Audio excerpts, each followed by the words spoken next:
సభాధ్యక్షులు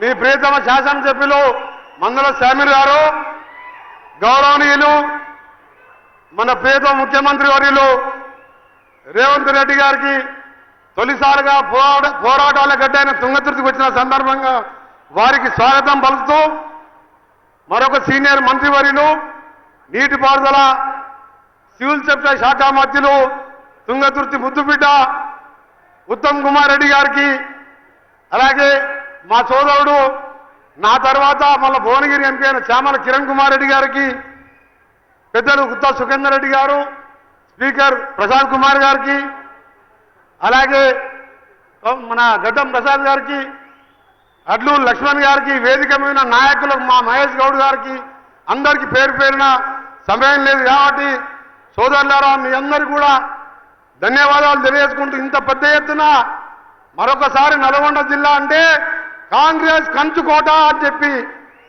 నిరూపించి ఇంత పెద్ద ఎత్తున మీకు, దాంతోపాటు గతంలో తుంగతుర్తిలో రైతాంగ పోరాటం కానీ, రజాకారులకు వ్యతిరేకంగా జరిగిన పోరాటం కానీ, ఆ తర్వాత కాంగ్రెస్ కంచుకోటగా నాడు ఎమ్మెల్యేగా జిల్లాలోనే ఒక్కడే ఉన్న మన ఆర్ దామోదర్ రెడ్డి గారు ఆ రోజుల్లో ఈ ప్రాంతంలో కాంగ్రెస్ పార్టీ కాపాడడం జరిగింది.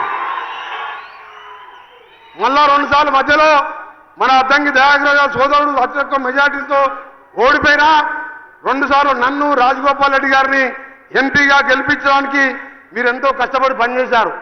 ఆ తర్వాత మొన్నటి ఎన్నికల్లో ఇప్పుడు ఈ రోజు జన్మదినం జరుపుకుంటున్న మీ ఎమ్మెల్యే గారు నా దగ్గరికి వచ్చి 100 మంది తీసుకొచ్చి నేను కాంగ్రెస్ పార్టీ జాయిన్ అయితే నాకు టికెట్ ఏమొద్దు, నేనన్నా సీఎం గారు పిసిసి ప్రెసిడెంట్ గారి సమక్షంలో జాయిన్గా అని చెప్పిన, నాకు టికెట్ వద్దు సార్, నాకు ఏమైనా మీ ఆశీర్వాదం కావాలంటే నీకు తప్పకుండా మంచి రోజులు ఉన్నాయని చెప్పి వారిని ఆశీర్వదించి మీరందరూ కూడా 60,000 మెజార్టీతో గెలిపించడం జరిగింది.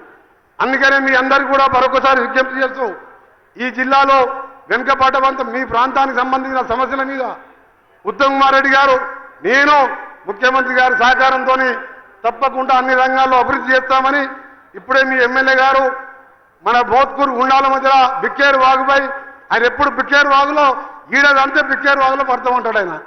ఆ బిక్కేరు వాగు బ్రిడ్జి కూడా మొన్ననే శాంక్షన్ చేయడం జరిగింది. నిన్న ముఖ్యమంత్రి గారు చెప్తే ఆర్ఎన్బి ఆఫీసులు ఆర్ఎన్బి డిపార్ట్మెంట్ నుంచి అర్వపల్లి నాగారంలో police station MRO MDO office కూడా 11 కోట్లతోని ఈ రోజే శాంక్షన్ కూడా చేయడం జరిగింది. త్వరలో ఆ పనులు కూడా మొదలు పెడతామని తెలియజేసుకుంటూ మనం చేపట్టిన సంక్షేమ కార్యక్రమాలు సివిల్ సప్లైకి సంబంధించిన అడ్డగూడు మాడులోది, అలాగే బొల్లంపల్లి నుంచి బొల్లంపల్లి రోడ్డు తప్పకుండా వెంటనే శాంక్షన్ చేస్తాం.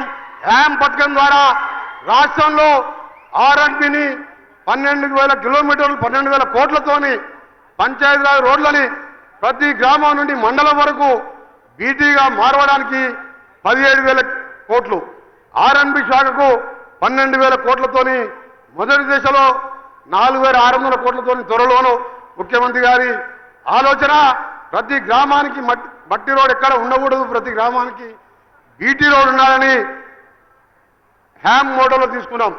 అందుకనే మీరు ఇవాళ ఇందిరమ్మ ఇల్లు చూస్తున్న 12 ఏళ్ల కింద ఒక్క ఇల్లు కట్టలే, ఒక్క రేషన్ కార్డు లేదు, కరెంటు ఉచితంగా ఇచ్చేది లేదు.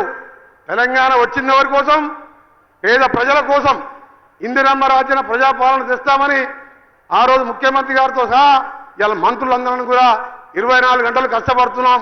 ముఖ్యమంత్రి గారి నాయకత్వంలో మీరు వచ్చే స్థానిక ఎన్నికల్లో కూడా 100% మనం కాంగ్రెస్ పార్టీ అభ్యర్థులను మీరందరూ కూడా ఏ విధంగా ఎమ్మెల్యేని గెలిపించిందో, ఎంపీని గెలిపించిందో, ఎప్పుడు ఎన్నికలు వచ్చినా గెలిపియాలి. మనం చేసే పథకాలు ఓట్ల కోసం కాదు. తెలంగాణ ఇచ్చిన సోనియా గాంధీ దేవతలాగా ఆంధ్రాలో మొత్తం పార్టీ మర్చిపోయింది, ఒక్క వార్డు మెంబర్ లేడు. ఎందుకు ఇచ్చింది?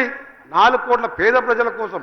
ఆ రోజు ఇందిరమ్మ గరీబా హటావా అంటే అదే సోనియమ్మ మన్మోహన్ సింగ్ ప్రధానమంత్రిగా ఉపాధి హామీ 100 రోజుల కూలీ పెట్టి ఇవాళ పేదవాడు 2 పూటలు అన్నం తింటున్నాడు.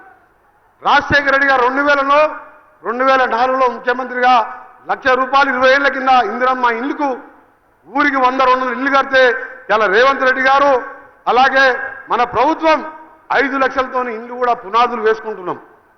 అందుకనే సోదరులారా 10 ఏళ్ళు మోసం మాటలతో కాలం గడిపించిండ్రు, అప్పులు చేతికిచ్చిండ్రు. అయినా ఈరోజు ఆర్థికంగా ఇబ్బందులున్నా ఈ కార్యక్రమాలు చేస్తున్నామని తెలియజేసుకుంటూ, తప్పకుండా ఇంకా 20 నెలలు కూడా కాదు మన ప్రభుత్వం వచ్చి, ఈ 40 నెలలు ఉంటాం, ఆ తర్వాత మరో 60 నెలలు ఉంటాం. తప్పకుండా 10 ఏళ్ళు మన పార్టీ అధికారంలో ఉంటుంది. ప్రతి అభివృద్ధి కార్యాన్ని, ప్రతి గ్రామాన్ని అభివృద్ధి చేసే బాధ్యత తీసుకుంటామని తెలియజేసుకుంటూ, మరొకసారి మీ అందరికీ కూడా మన ముఖ్యమంత్రి గారికి పెద్ద ఎత్తున స్వాగతం పలికినందుకు మీ అందరికీ ధన్యవాదాలు తెలుసుకుంటూ, జై హింద్, జై తెలంగాణ, జై కాంగ్రెస్.